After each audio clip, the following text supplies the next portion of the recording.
pela Huawei e nesta pequena apresentação vou falar um pouquinho sobre os benefícios das infraestruturas digitais no âmbito da diversificação econômica. Bom, esta é a agenda que preparei para esta apresentação. Portanto, na primeira parte eu trouxe uma reflexão sobre a diversificação econômica do ponto de vista da tecnologia. A seguir vou falar também um pouquinho sobre por que nós precisamos efetivamente de diversificar. Na terceira parte vou falar sobre as principais características de um ecossistema digital, uma vez que é nesse ecossistema digital onde acontecem os negócios digitais, então precisamos compreender quais são as características desse negócio e como é que ele pode contribuir para a diversificação da nossa economia. E no final vamos abordar então os benefícios da diversificação no contexto tecnológico, o que outras realidades já têm feito, o que nós podemos aproveitar. Bom, como disse, vamos começar então essa apresentação com uma reflexão. E essa reflexão gira em torno de uma frase muito comum no seio técnico. Nós costumamos dizer que em engenharia 2 equivale a 1 e 1 equivale a 0. Isso é muito comum para os técnicos. O que isso significa? À minha esquerda, no caso na direita dos caros presentes, eu tenho um sistema e na parte de baixo do sistema eu tenho um servidor. Pode ser um servidor de aplicações, um servidor web, um servidor. Bom, este servidor está ligado a um QDC, que é a sigla para quadro de distribuição de corrente. E ele é alimentado por duas UPS.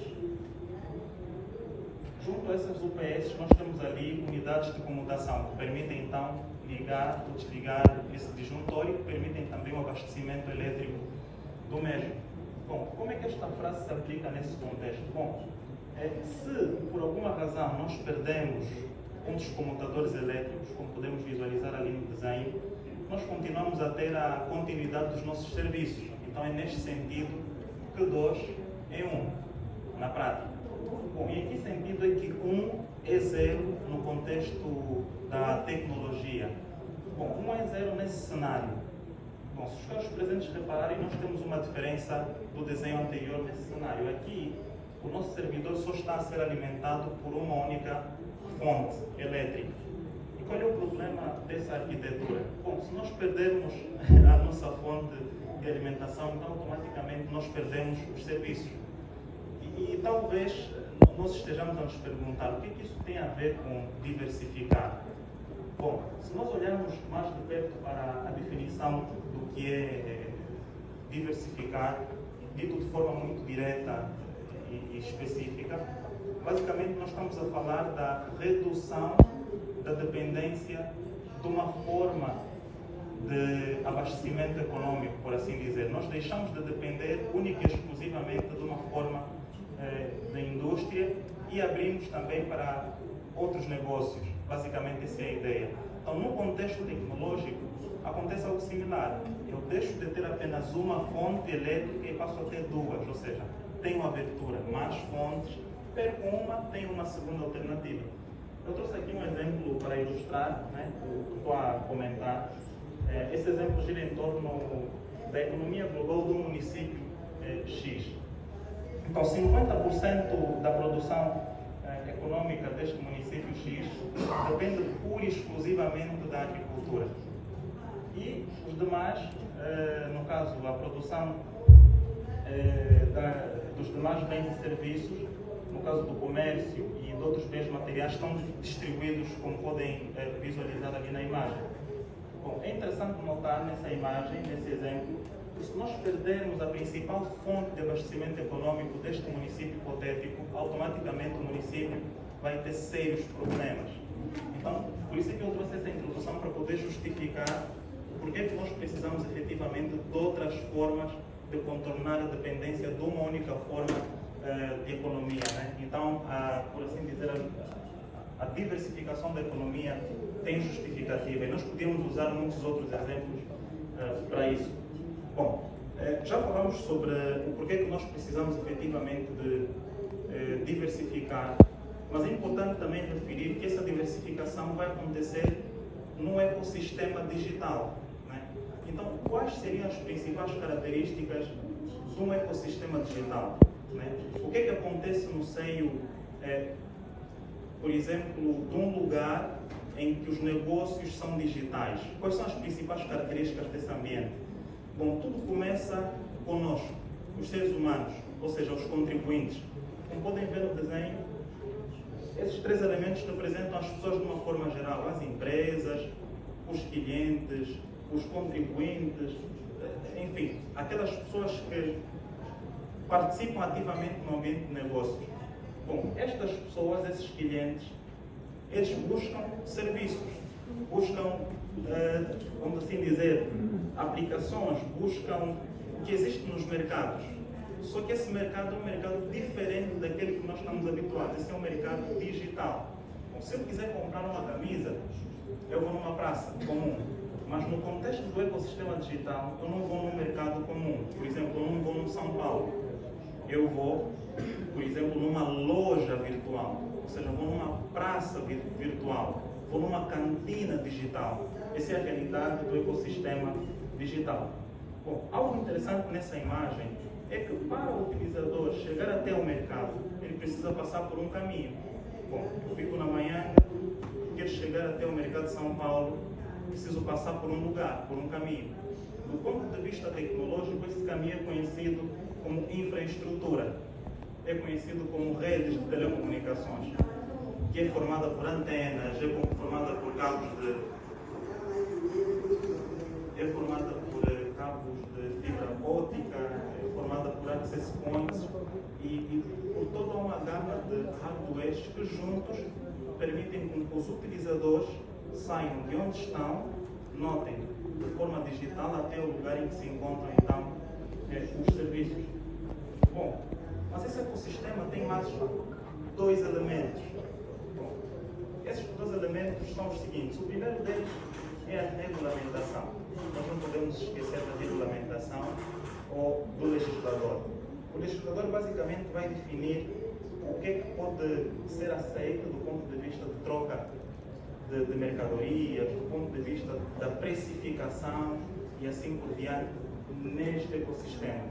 Por exemplo, a lei base das telecomunicações, eu fiz ali uma nota, o artigo número 1, ponto número 2, cita ali que, por exemplo, se eu for uma radiodifusão e eu quiser utilizar, por exemplo, a banda 88.5, eu não vou ter permissão para usar essa banda porque ela já está ocupada, né? Passa a publicidade que pertence à rádio escola. Então, é o regulador que define essas políticas. Eu entrei no ecossistema digital, quero fazer negócio, quero diversificar, quero abrir uma rádio, um podcast, quero usar a banda 88.8. O regulador vai dizer, esta está ocupada, mas esta está livre. Também existem essas políticas. Existe o artigo 4, o ponto número 1. Existem muitos outros que, em grosso modo, resumem que existem leis nesse ecossistema. Ou seja, o fato de eu ter internet em casa, o fato de eu ter um telemóvel, o fato de existirem serviços lá fora, abre aspas, num data center, numa central de comutação, não me dá o direito de eu violar a regulamentação. Existem leis no ecossistema digital. E por baixo dessa regulamentação, de toda a infraestrutura, existe a segurança cibernética. Convenhamos, se eu sou um cliente, se eu comprei um serviço digital, eu tenho que garantir que esse serviço chegue até mim de forma segura. Bom, eu comprei, por exemplo, ou paguei uma assinatura num serviço de TV. Bom, eu espero que apenas eu tenha acesso a esse serviço. Ou então paguei a internet da minha casa. Eu espero que apenas eu tenha acesso. Eu vou na casa do vizinho, o vizinho também está a usar. Então a segurança cibernética joga um papel importante para garantir que o utilizador, o cliente, o contribuinte, dependendo do contexto, ele tem então segurança a nível das aplicações, a nível da infraestrutura que ele vai alugar ou que vai usar, inclusive até em circunstâncias de um desastre. Vamos supor, por exemplo, que as infraestruturas tecnológicas tenham um desastre, um incêndio, então a segurança cibernética tem que ter medidas que vão garantir a continuidade dos serviços mesmo que aconteça, por exemplo, um desastre, tal como vimos no início da nossa apresentação. Bom, o que seria então uma infraestrutura digital? Bom, basicamente é o que nós acabamos de definir há pouco. É um conjunto de recursos tecnológicos, né? Numa linguagem mais técnica, seriam os roteadores, seriam os switches, seriam as bases de dados, seriam toda aquela gama de tecnologia que juntas e numa linguagem mais terra a terra permitem que o utilizador tenha acesso aos serviços que ele precisa ter do seu telemóvel. Vamos supor fazer uma compra, tratar, por exemplo, um documento, faço publicidade. Há pouco tempo, por exemplo, consegui tratar o imposto sobre veículos motorizados do meu telemóvel. Consegui ter acesso a esse documento sem sair da minha casa, porque já é possível fazer isso. Então, as infraestruturas digitais são uma forma de nós praticarmos uma forma diferente de economia. E como vimos, tudo à base da lei. E existe a cibersegurança para proteger os nossos dados e para garantir então que tenhamos acesso aos serviços de forma efetiva. Bom, eu trouxe aqui, já bem na conclusão da minha apresentação, algumas realidades onde se pratica a digitalização por cima de uma infraestrutura integrada, e queria partilhar com os presentes o que é que as outras realidades já têm feito. Por exemplo, no lado esquerdo, nós temos uma tecnologia chamada RFID, Radio Frequency ID. Então, o que é que essa tecnologia faz, resumidamente? Eu tenho uma etiqueta ou um QR Code, e eu pego nesse QR Code, essa etiqueta, e coloco, por exemplo, numa caixa. Vamos falar do ambiente de logística, no armazém. Então, a partir do momento que essa caixa tem esta etiqueta, ela está identificada. Eu imprimo um infravermelho sobre aquele QR Code e automaticamente aquela caixa ou aquele lote de materiais é, vamos assim dizer, registrado numa base de dados. Então, eu consigo monitorar, consigo saber o que é que existe no meu estoque, o que é que saiu e assim por diante. Um cenário interessante é o seguinte: no contexto das infraestruturas digitais, se eu tiver um caminhão com vários bens e serviços etiquetados e eu tiver um leitor de radiofrequência na entrada do meu armazém, quando o caminhão atravessar a porta, todas as caixas estão automaticamente identificadas e contadas. Quer dizer, do ponto de vista da empregabilidade, eu posso reduzir a intervenção humana, porque eu precisaria de um ser humano para fazer aquele trabalho de validação das caixas, mas a digitalização também começa a trazer, não vou chamar de perigo, né? Vou deixar o critério de cada um, mas a redução da força de trabalho aos poucos começa a ser menos presente em alguns domínios. Uma outra realidade, por exemplo, é a indústria automotiva. Essa acredito que é uma imagem muito comum, nós já vimos em filmes e agora é uma realidade. Nós vemos, por exemplo, uma máquina, um conjunto de máquinas a construírem um carro. Né? Reduzimos, por exemplo, custos. Ainda há pouco tempo um colega brincou comigo, ele disse o seguinte: colega Eliano, as máquinas não ficam cansadas.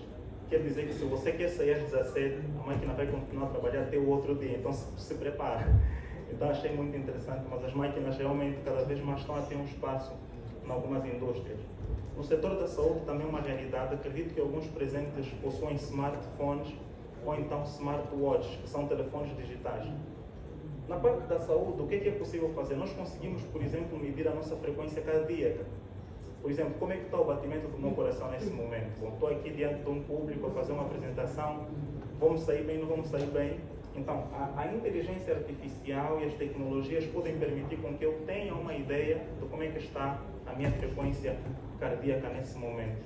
E numa aplicação mais ampla, serviços de saúde permitem, por exemplo, que façamos consultas remotamente, que enviemos os nossos dados a uma clínica que utiliza infraestruturas digitais para que possam fazer um mapeamento completo do nosso estado de saúde e dar uma resposta dependendo da autorização que nós demos a ele para terem acesso aos nossos dados pessoais. Né? Eu fiz esse comentário final por causa daquele pilar que é a regulamentação. No ecossistema digital existem leis, né? Nós não podemos violar essas leis só porque ele é fácil, prático e rápido. Né? Precisamos sempre fazer as coisas à margem da lei. E passa a publicidade, existe a Lei Básica das Telecomunicações que prevê o que é que pode e o que é que não pode ser feito nesse ecossistema digital. E no agronegócio já foi falado aqui por um dos preletores. Eu vou mencionar apenas um aspecto para não ser repetitivo. Existem hoje, por exemplo, soluções digitais, chips, podem ser colocados no solo. Algumas geografias já fazem isso. Aqueles chips são como se fossem sensores de temperatura. A partir de uma central de controle, eu posso saber, por exemplo, se o solo está seco, se está úmido e tomar uma decisão. Se o solo estiver seco, eu posso, a partir da central de controle, por exemplo, ativar um sistema de irrigação. Se existir, por exemplo, uma praga de insectos lá no campo, eu posso, por meio de um drone, fazer uma irrigação e conseguir eliminar os elementos que lá estão. Então, as infraestruturas digitais, como vimos, têm muitos benefícios e são justificadas. Né? Algumas pessoas têm receio de se aproximar da tecnologia, alguns têm medo, por assim dizer, né? Que elas tomem o nosso lugar, o nosso ambiente de trabalho. Mas eu posso dizer que a tecnologia é uma amiga. Ela é como uma faca. Ela está aí. Nós podemos usar a faca para cortar o peixe, para cortar a cenoura. Se ela for mal usada, naturalmente pode ferir alguém. Mas a tecnologia tem muitos benefícios quando bem usada e realmente nós podemos tirar o máximo proveito possível quando nós fazemos bom uso das infraestruturas digitais no âmbito da diversificação da nossa economia. Obrigado.